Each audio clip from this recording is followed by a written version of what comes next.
네, 안녕하세요, 교수님들. 이렇게 시간 내주셔서 정말 감사합니다.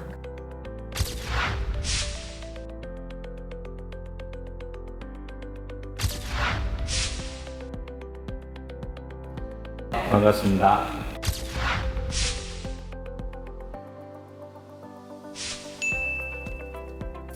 네, 영상에서 보신 것처럼 역사적으로 과학이 인류의 존폐를 좌우하는 사건들이 정말 많았습니다. 네, 현재를 살아가는 우리들에게 시사하는 점들, 어떤 것들이 있을까요? 저 영상은 제가 제안을 한 건데요. 이게 지진이란 말입니다. 그죠? 지진은 자연적으로 아무도 예측을 할 수 없는 상황이다. 이런 것을 전 세계 과학자들이 다 알고 있어요. 그런데 이분들이 나중에는 실형을 받았어요. 실형을 받으니까 왜 실형을 받았느냐 하는 거에 대해서 말이 많았어요. 지진이 나서 사람이 죽은 거에 대해서 실형을 받은 게 아니고 이 사람들이 국가재난위원회에서 이제 회의를 해서 결정을 했는데 지진이 날 것이다, 안 날 것이다 이런 회의를 했는데 그때 회의를 너무 안이하게 한 거예요. 한 30분 회의하고 끝났어요. 지진 안 난다. 그러고 끝났어요.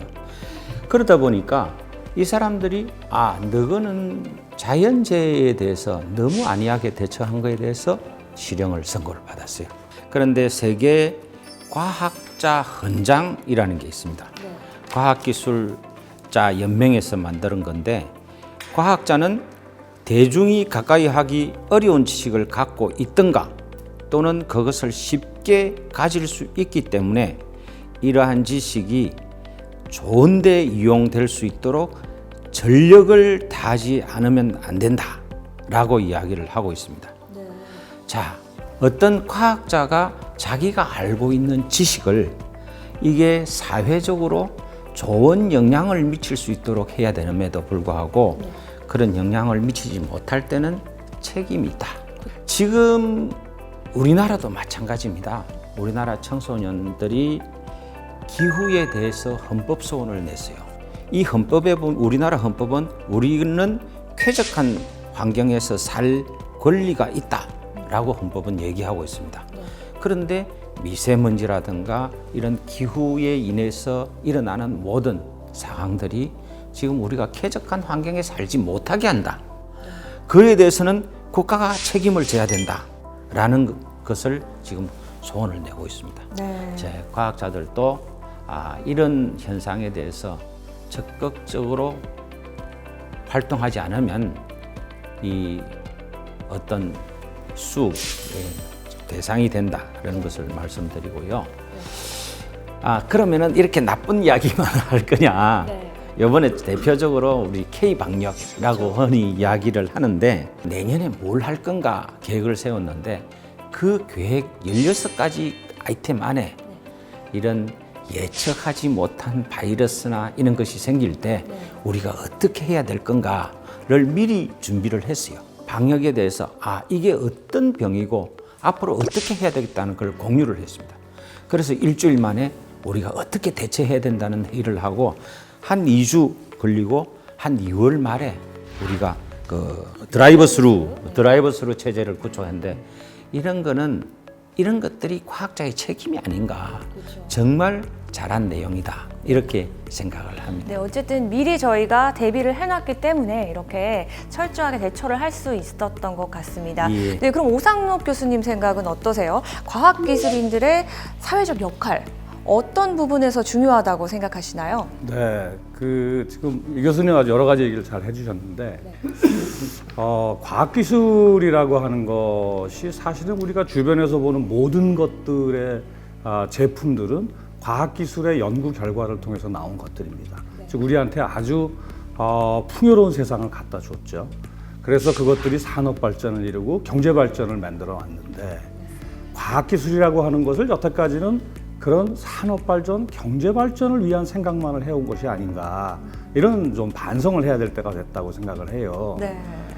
사실 과학기술 입장에서 보면 스팀 엔진이라고 하는 어떤 하나의 기술이 나온 것에 불과한데 그 스팀 엔진이라고 하는 기술이 나옴으로써 그 전까지 농업사회였던 것이 공업사회로 바뀌고 지주체계였던 것이 자본주의 체계로 바뀌고 도시라고 하는 개념이 생겨나고 따라서 이 하나의 과학기술에서 시작된 변화이지만 그것이 어떤 제품을 만들어내는 데도 기여했지만 거기에 그치지 않고 사회가 바뀌고 정치가 바뀌고 새로운 것들이 태어난다는 거죠. 따라서 과학기술이라고 하는 것을 간단하게 산업발전, 경제발전만을 생각하고 우리가 계속 그 한 면만 보고 투자를 한다 그러면 방금 산업혁명 이야기에서 말씀을 드렸듯이 사회적인 변화까지는 누가 그러면 책임을 질 것이냐. 또 한 가지 예를 들어드리면 그럼 당구공을 이 상하로 만든 당구공 같은 걸 만들어 오면은 돈을 주겠다. 그 경진대회가 있었어요. 네. 플라스틱이라고 하는 재질을 이용해 가지고 만든 당구공이 상을 탔는데 그래서 뭐 순식간에 퍼져나갔죠. 플라스틱 그 이후로 엄청나게 우리 생활에 영향을 끼쳤습니다. 아마 우리들이 쓰는 거의 뭐 70~80%는 다 플라스틱으로 된 재질일 겁니다. 근데 그 결과 지금 어떤 문제를 우리가 당면하고 있냐면 미세 플라스틱. 이거 큰일 났습니다. 매일 먹는 물에도 미세 플라스틱이 들어가 있다고 하니요. 걱정을 미리 해야 되고 우리가 새로운 방향을 잡아줘야 되는 그런 예로 나타나는 거죠. 그래서 요즘 이제 많이 하는 이야기가 인간 중심의 과학기술로 합시다. 이런 이야기들을 많이 하고 있고 이건 뭐 비단 저뿐만이 아니고 이미 글로벌화에서는 많은 이야기들이 되고 있는 그런 상황입니다. 네, 좋은 말씀 잘 들었습니다. 네, 그럼 이번에 곽재원 교수님의 이야기를 한번 들어볼 텐데요. 곽재원 교수님께서는 전략 크리에이터로 불리세요. 그래서 과학과 산업을 연계시켜서 발전시키는데 탁월한 능력을 보여주셨고요. 또 과학 저널리스트로서 인사이트를 주고 계시죠. 그래서 과학 기술인들의 사회적 역할에 대해 어떤 입장을 갖고 계신지 궁금합니다. 과학기술이라는 얘기가 지난 수십 년 동안 사이언스 테크놀로지라는 어떤 그런 분야로서 굉장히 그 정립이 되어 왔고 거기에 대한 그 역할도 많이 강조되어 왔는데 최근 들어서는 과학기술과 사회라고 하는 그 말이 붙기 시작해서 사이언스 테크놀로지 인 소사이어티 사회 속에서의 과학기술이라는 얘기가 나오거든요. 이 말은 무슨 얘기냐면 그동안에는 인류의 발전과 번영을 위해서 과학기술을 키워야 되겠다. 그래서 모든 나라들이 과학기술을 키우는 데만 열중했는데 이제는 그 시기를 지나서 과학기술이 너무 커지니까 이제는 그러면 키운 만큼 과학기술이 사회에 기여를 해야 된다. 라는 측면에서 과학기술의 사회적 역할이 강조되기 시작한 거죠. 네. 마침 작년 말서부터 코로나 팬데믹이 이제 그런 역병이 새로 더 번지면서 4차 산업혁명은 더욱더 가속화되고 또 새로운 위기적 환경이 또 나온 거죠. 여기에 이제 앞으로 다가올 기후위기라든가 더 큰 위기가 이제 대기하고 있고 이런 가운데서 사회적 역할이 정말 중요하다고 봅니다.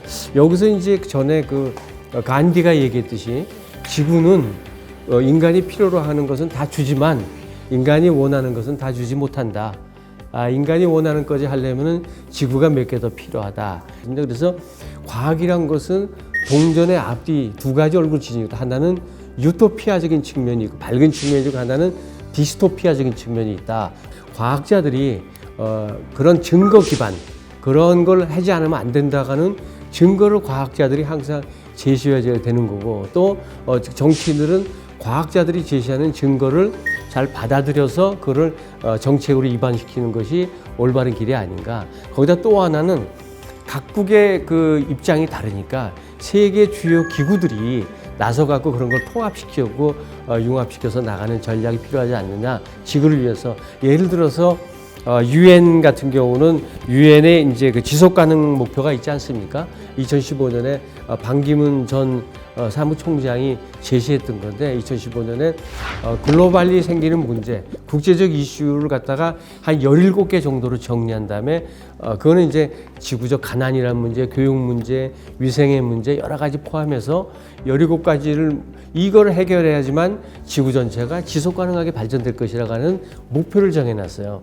근데 각국이 이제 하나씩 그거를 접근해 나가는데 이러한 국제적인 노력도 함께 가야 되지 않느냐. 그래서 1차적으로는 과학자들이 어떤 사명감을 갖고 이런 그 동전의 앞뒤를 가진 과학을 갖다가 밝은 쪽으로 끌고 나가는 것도 중요하고 또 증거를 제시하는 것도 중요하고 그다음에 정치와 리더가 끌고 나가고 그다음에 국제적인 어떤 그 협력이 필요한 것이 아닌가 이렇게 봅니다.